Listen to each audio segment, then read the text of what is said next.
안녕하세요. 교주마를 섬기고 있는 김재현 목사입니다. 정영준 목사입니다. 저희 교회는 직분 없는 교회를 지향하거든요. 그래서 목회자 이외에는 다른 직분을 두려고 하지 않습니다. 저희가 왜 직분을 두려워하지 않고 그 대책이 도대체 뭔지 이 시간 함께 이렇게 나눠보려고 합니다. 목사님은 장로교회 목사님이시잖아요. 네, 장로교회 목사님 하면 아무래도 가장 중요한 직분, 장로죠. 장로. 목사님이 생각할 때의 그 직분은 어떤 느낌으로 받아들이셨어요? 어느 한 장로님이 이런 얘기를 하시더라고요. 나는 장로로서 안수 집사들 얘기하는 데 가서 차도 마시지 말아야 한다. 왜 그렇게 생각하냐면 그걸 이제 하나의 계급으로 느끼고 있는 거죠. 예수님께서 반복해서 얘기하셨던 얘기 중에 하나가 바로 뭐냐면 누구든지 높아지려 하는 자는 낮아져야 한다는 이야기. 너희들 안에서는 계급을 만들지 말라는 그런 말씀이셨고, 지금 엄연히 현존교회 안에는 계급 제도가 있죠. 그런데 분명히 성경을 읽다 보면 성경에도 직분이 나와요. 초대교회 일곱 집사, 그리고 또 서신서를 보다 보면 장로의 직분도 분명 나오거든요. 오늘날 그 직분들을 교회에 대입시켜서 교회에서도 그 직분 제도를 사용하고 있다라고 다들 생각하고 있는데, 오늘날의 교회의 직분이 이 성경과 똑같은 직분인가요? 사도행전에 나오는 스데반과 또 7명의 집사들 이야기가 나옵니다.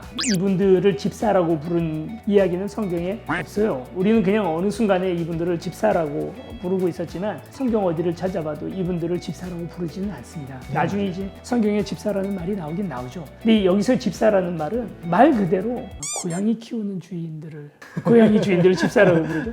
왜 그렇게 되냐면 이게 종들 전체를 책임지는 수장종을 집사라고, 디아콘이라고 부르는 거죠. 그렇기 때문에 스데반을 위시한 7명의 집사들이 하는 일이 교회 행정 가운데에서도 회계 부분, 재정 부분을 맡은 사람들을 집사라고 불렀던 거죠. 장로라는 직분이 나오는데, 사실 이 장로라는 직분은 요즘 교회의 장로하고는 위치나 하고 있는 역할이 많이 다릅니다. 많이 다르죠. 그때 당시의 장로는 현재 목회자의 사역과 크게 다르지 않습니다. 말씀 전하는 사역도 했고요.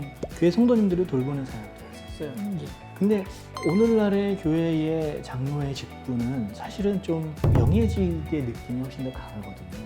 그래서 이제 결론적으로 말씀을 드리면 성경에 나오는 직분들과 요즘 교회에서 사용되어지는 직분 사이에는 이름만 같을 뿐이지 연관성이 없다. 근데 오늘날의 장로는 사실은 사역자로서의 장로라기보다는 교회 정치를 위한 직분이 아닌가. 이 얘기를 하려면 장로교회의 태동이 되었던 칼뱅에 대해서부터 좀 이야기를 해야 됩니다. 이분이 프랑스 출신이지만 그가 목회했던 곳은 스위스 제네바에서 목회를 시작을 합니다. 그런데 이제 칼빈에게 가장 중요했던 것은 그동안은 교황이 지배하고 교황의 명령에 순종하는 교회가 있었는데, 이게 아니라 교회 자치를 할 수 있는 개혁교회로 가야 하는 그런 문제가 있었죠. 전만 해도 사실은 중세의 여러 가지 그런 봉건제도 가운데 있다가 그리스 글들을 읽으면서 이들이 아주 크게 감명을 받은 것이 바로 뭐냐면 민주주의였죠. 각 계층마다의 사람들의 대표를 뽑아서 이들이 교회를 움직이게 하면 가장 좋겠다 하는 생각을 하게 된 것입니다. 그러다 보니까 이제 투표를 통해서 장로를 선출하고 이것이 이제 장로교가 되는 건데요. 당시에는 이게 이보다 더 좋은 행정체제는 없었어요. 최첨단 행정체제인 거죠. 그러니까 왕족이 있고 귀족이 있고 기사제급이 있고 그 다음에 상공인들이 있고 그 밑에 농노들이 있고 노비들이 그 밑을 깔아주는 피라미드 구조로 되어 있는 사회가 깨지고 아직은 그 계층들이 남아있을 때죠. 그럼 교회가 어떻게 하면 민주적이고 모든 사람들이 다 만족할 수 있는 방향으로 갈까? 그걸 고민을 하다가 각 계층의 존경받는 노인들이 같이 모여서 회의를, 이제 말하자면 당회입니다. 그것을 구성을 하면 목회자가 독재 체제로 가지 않고 이걸 계속해서 건설적인 견제를 통해서 교회를 만들어 나가면 가장 좋지 않겠나. 아주 이상적인 제도였죠. 그러다가 우리나라의 언더우드 선교사님에 의해서 처음 소개됐던 장로교가 우리나라에 와서는 딱 맞았던 거예요. 그렇죠. 우리나라도 그때 당시에 신분제도가 조금씩 무너지고 있었던. 그렇죠. 양반 대표 장로, 농노 대표 장로, 중인 대표 장로 이렇게 모여서 교회를 하게 될 때 굉장히 혁신적인 제도로 느껴질 수 있었던 겁니다. 그런데 이제 21세기 대한민국을 바라보자는 거예요. 지금도 과연 그 제도가 우리에게 맞는가? 보통 장로님들 하면 거의 60대 남성분들이잖아요. 한계가 분명히 드러나는 것 같아요. 담임 목사님도 60대 남성, 그리고 장로님들도 다 60대 남성. 그분들이 교회의 성도님들의 니드를 다 파악할 수 있는가? 교회의 대다수를 차지하고 있는 건 여성들이 남성들보다 7대3 정도로 많아요. 또 세대별로도 얘기를 해도 사실 60대는 조금 마이너리티에 속합니다.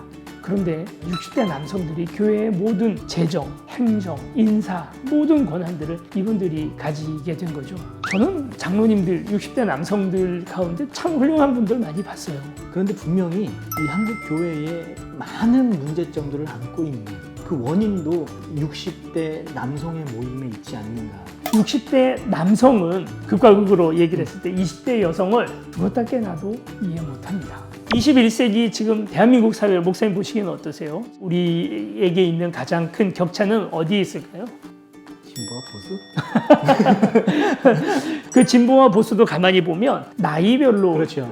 나뉘어져요. 나이별로 나뉘어져요. 예. 각 세대가 세대별로 격차가 가장 심하지 않나 하는 생각을 하게 돼요. 그런데 이걸 극복할 수 있는 그런 대안이 있을까? 그래서 저는 생각하기를, 그러니까 20대 남녀 대표, 30대 남녀 대표, 40대 남녀 대표에서 60대, 70대까지 남녀 대표들이 같이 모여서 그 안에서 가장 중요한 부분들을 결정하게 하는 리더십 그룹을 만들면 그게 가장 합리적이지 않을까? 좀 그렇게 생각해요. 목사님 의견은 어떠세요? 저는 목사님의 의견이 좀 다르거든요. 저희가 세우는 교회는 소그룹이 굉장히 중요한 그런 교회잖아요. 맞습니다. 그렇기 때문에 소그룹 리더들이 의회에 들어갈 수 있는 거죠. 그러면 그 소그룹 안에서 나오는 많은 의견들도 소그룹 리더는 다 알 수 있을 거잖아요. 담을 수 있잖아요. 그들의 의견을 교회에 안건을 내놓고 함께 나눌 수 있는 그런 의회 공동체를 만드는 거예요. 이건 저의 의견입니다. 저희는 계속 지금도 싸우고 있습니다. 예. 네. 피 터지게 싸웁니다. 그래서 결론이 뭐냐면 이제는 장로교와 이별할 때가 됐다. 감리교도 이별하실 거예요? 그러니까 지난 한 세기 동안 저희가 장로 제도로 교회가 부흥하고, 그리고 조선 사회 가운데에서 장로 제도는 굉장히 혁신적인 제도였다는 것을 인정합니다만, 우리 교단의 정체성이라는 것이 60대 남성 위주의 교회로 가는 것을 정체성으로 할 필요는 없다는 거죠. 오늘날 우리 교회에 이 직분 제도를 도입한다면 차라리 직분이 없는 게 더 성경적이지 않을까 하는 생각이 듭니다. 저희가 목사 이외에는 다른 직분을 놓지 않습니다 하는 이유는요, 목사라는 직분이 특별하기 때문이 아니라 말씀의 권위 때문에 그렇습니다. 강단에서 말씀을 전할 때 목회자 개인의 권위로 서는 게 아니라 말씀의 권위로 서는 거거든요. 그런데 목회자 자신의 권위가 바닥으로 떨어진다면 말씀의 권위 또한 함께 떨어지게 돼요. 그렇기 때문에 어쩔 수 없이 목회자에게 직분은 필요하지 않을까 하는 생각이 들거든요. 그래서 목회자, 전도사 이렇게 부를 수는 있겠습니다만, 장로님, 집사님 그 표현을 이제 저희 교회에서는 사용하지 않는다. 그럼 뭐라고 부르면 좋을까요? 첫 번째 나왔던 거는 용준이. 이게 무슨 느낌?